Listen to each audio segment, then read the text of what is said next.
Beautiful, isn't it? The image of a good glass of wine being poured lovingly into a nice glass to be enjoyed. But what does it take to create this great product? As you look over the scenic views of a sprawling vineyard of row after row of greenery, the scene sets a false impression of a natural process.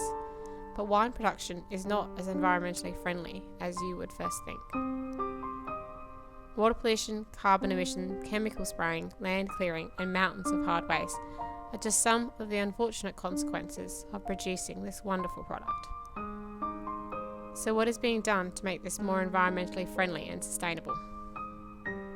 Although a lot of research is being done, a formal plan to combat these serious side effects of wine production are still in their infancy.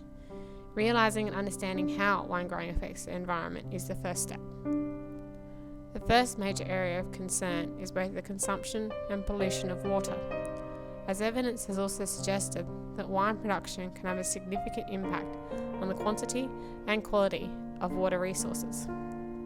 Another predominant area of concern is the solid waste produced as a byproduct of wine production.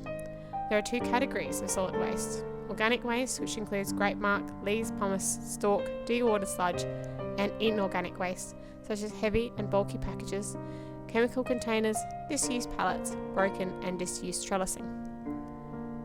As with most businesses, there is a consumption of energy and the production of greenhouse gas emissions, although a great percentage of this is simply due to the bulky packaging.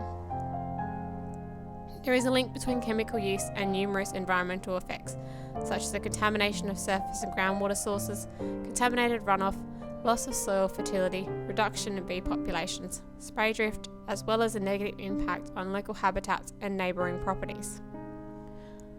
Wine production requires a lot of grapes, which in turn requires a lot of land.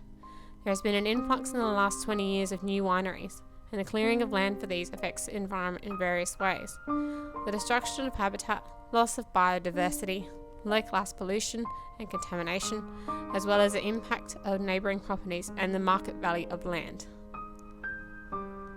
All of the above concerns compiled together makes for a lot of environmental damage, but what is being done about it? Though not a lot has been done on a national scale, independent wineries are making substantial headway in formulating a plan that will significantly reduce the current environmental destruction that is occurring.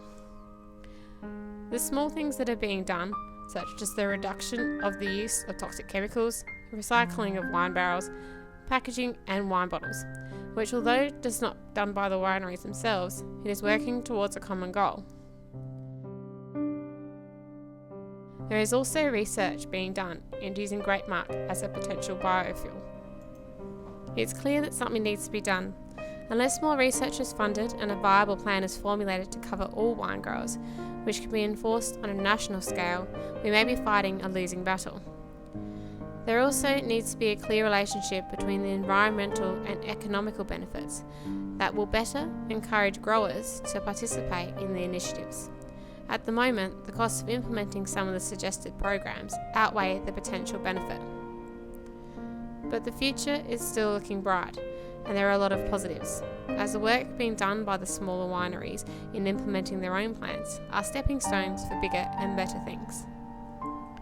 We need to work together towards preserving the future for the benefit of not just the environment, but the vineyards, the factories, the distributors, farmers and communities that will all suffer if we don't come up with a sustainable solution, so that this image is one that future generations will get to enjoy.